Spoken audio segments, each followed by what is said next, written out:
روز 21 مارس سال 2014 مصادف با اول فروردین ماه 1393 در 25مین نشست شورای حقوق بشر سازمان ملل متحد در شهر ژنو، سازمان غیردولتی سودویند در مورد فعالیت اقلیت‌های مذهبی و زندانیان سیاسی در جمهوری اسلامی ایران روادید موازی رو برگزار میکنه که اولین سخنران جلسه خانم دایان علایی هستند.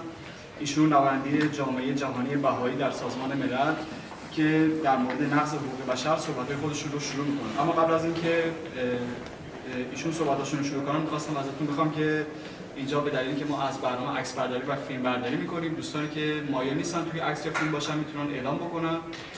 در غیر این صورت در خدمتتون هستیم. بفرمایید خانم علایی.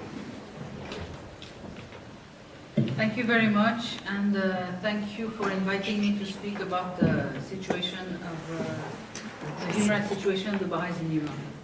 As you know, in Iran, the Iranian government, and unfortunately still today, doesn't accept people who think differently than the people who are at the center of power. And for this reason, they put them in prison. And I am happy and honored to be sitting next to my two colleagues who will also be speaking about the situation of the Darwish Gonabadi and of the Mr. Burjerdi and his followers. And I want to say that the Baha'i International Committee stands in support of the situation of all the religious minorities in Iran and will defend violations for all of them until everybody is free to believe in whichever he likes to believe. There will not be human rights in Iran, and there will not be progress. And that is for also Christians, and also to a lesser extent Jews and Zoroastrians. Now I think I have been asked by Sudwind to make you an update about the latest 6 months, because I think my colleague spoke last September about the situation of the Baha'is, and the situation unfortunately has not improved at all. What we have seen, I think the most, of course, sad and worrying situation was the situation of this Baha'i, the family of Mr. and Mrs. Moody and their daughter, who were at night stabbed very dangerously. I mean, you know, the gentleman was stabbed in his abdomen, and the lady had her throat stabbed, and by somebody who really wanted to kill them, an intruder who was masked. Fortunately, they were able to be taken to hospital and they are alive, although I'm sure that they're still suffering a lot of health issues. What is very frightening about this is that not only this happened, which is clearly a form of hatred because it was only for their religious belief, only because they were Baha'i, but also that the government to date has taken no steps in order to find the culprit and prosecute him. And this has been the case also in the case of Mr. Atollah Rezvani, who, as you know, my colleague already mentioned, was found dead, shot in the head in his car at the end of August in the city of Bandar Abbas. And again, to this date, the government is trying to brush off the case by making such ridiculous claim as that he committed suicide, which is impossible, as was very well said by his lawyer. So, I mean, impossible by facts, you know, not just by theory. Also by theory, because he was happy, he had no reason to commit suicide, but even the facts show that it was not possible for this death to be a suicide. So this is to show that basically the government of the Islamic of Iran, as we have mentioned, is doing a campaign to incite to hatred. And for example, recently also what has happened is that there was in Facebook a big campaign of photos of a man and a woman who were lying, blood streaming from their body dead on the sidewalk. And then they had said that, you see, these people had gone to a Baha'i meeting, and because they were not in agreement with the Baha'is, they were killed. Whereas this photo was actually the photo of a love murder. The husband had killed the wife because she had an affair, and then he had killed himself. And they had taken this photo, and then they had put some other. So there is, and you know, there are films, and I know that my colleagues, we have repeated it. It's not only for the Baha'is. These films, these lies that they spread about all the various religious minorities are for all of us the same. But they create a situation where the incitement to hatred is just extremely strong against the Baha'is. The incitement to hatred, I have to say, not that it changes so much the people in Iran, because I will come back to that, but the incitement to hatred is so high, so that when government-orchestrated people commit murders, then they can blame it and say, well, you know, the people of Iran don't like the Baha'is, and that's why this man came and stabbed the Baha'is. But all this is completely wrong. Because what we have seen today, we have seen again very recently, just, I think it was about 10 days ago, 75 human rights defenders, writers, political activists, women's rights defenders, writers, have signed an open letter to Ayatollah Larijani, the head of the judiciary, and none of them were Baha'is, saying that, you know, please use Islamic justice also for the Baha'is. We're calling upon you. And this is very heartening, that these 7 persons, and among them I can tell you there was Mr. Saifzadeh, there was Mr. Nurizad, there was Dr. Maliki, there were a number of other people, there was Mrs. Nasrin Sotoudeh, and a number, I mean 75 of them, I can't name them all, you know, who really signed this open letter, and it was published on their sites. This is the reality of the situation in Iran. Honestly, when I look at all of you here, or particularly those who are Iranians and who are human rights defenders, I know that each and every one of them has come throughout this time to show their support for the situation of the Baha'is. And I think this is today the reality of Iran. The reality of Iran is that people in Iran are realizing that there are human rights violations, and they stand in solidarity with one another. And this is what will make the difference. And I think that it is very heartening for the Baha'is, who are, of course, as you very well know, I think in Iran everybody suffers human rights violations. But then also those of you who are familiar with the way the human rights work today is that there is what we call double or triple discrimination.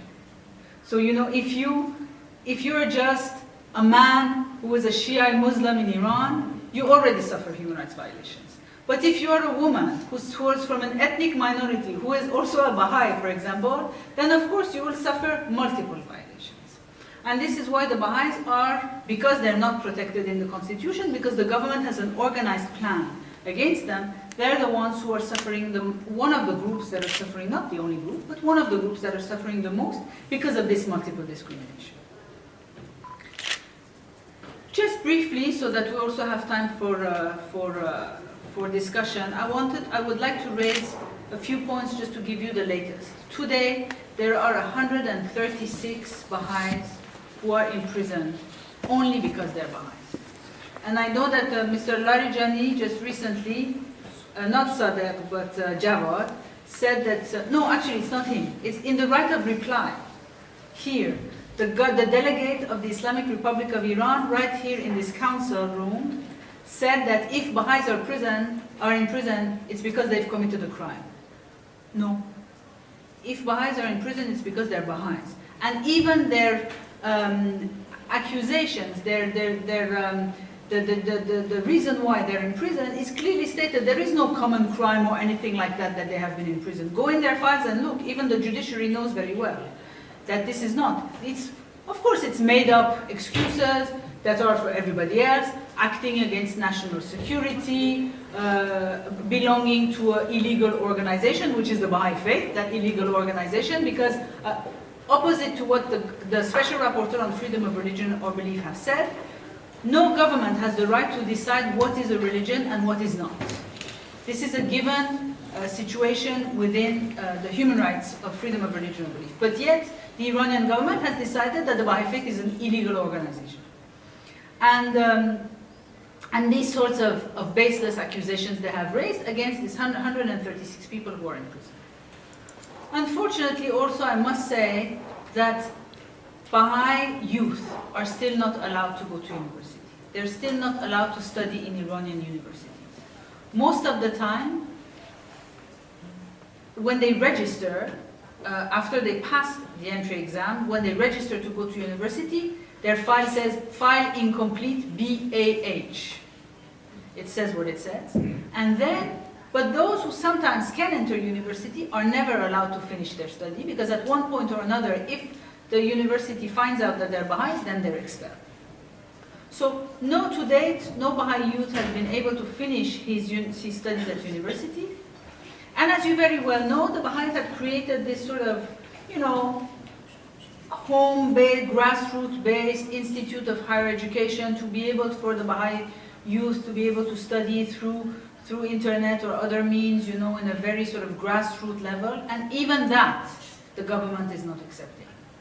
So, if the government of the Islamic Republic of Iran thinks that every time a Baha'i sits in a classroom, he's going to absolutely convert his neighbor, which is not what's going to happen, because we believe in freedom of religion.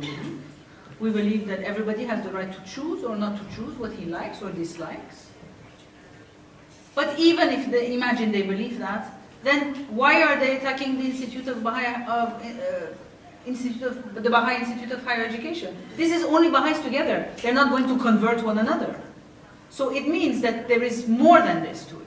And it's really a plan not to allow Baha'i youth to be able to progress in society, to be able to study, and to keep them at a very low level, and then have no jobs, because when they have shops, their shops are sealed, or they cannot work in the public sector, etc., etc. So this is the situation to date, and I've been told that I have just a few minutes to finish, but I wanted to say that even the dead are not allowed to be able to rest in peace.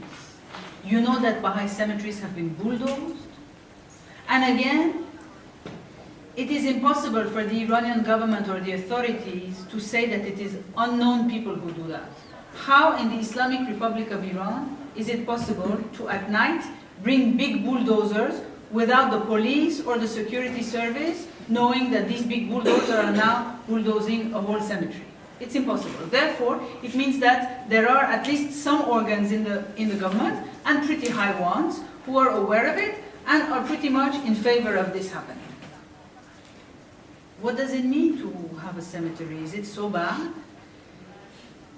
In the city of Tabriz, one Baha'i was told that one Baha'i family were accused of teaching the Baha'i faith because they had gone to put flowers on the tomb of their father who had died.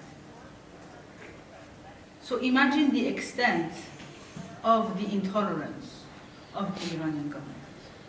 Mr. Rouhani has made claims saying that, there will be human rights for all citizens.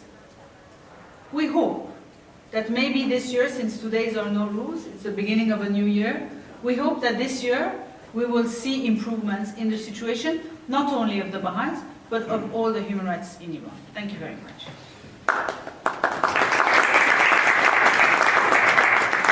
تشکر میکنیم از سرکار خانم دایان علایی. دعوت کنم از آقای رضا پیشنامی، سخنران دوم ما. ایشون نماینده سازمان پاسداشت حقوق بشر در ایران هستند که در مورد دراویش گناه‌باری سخنان خودشون رو آغاز می‌کنند. بفرمایید.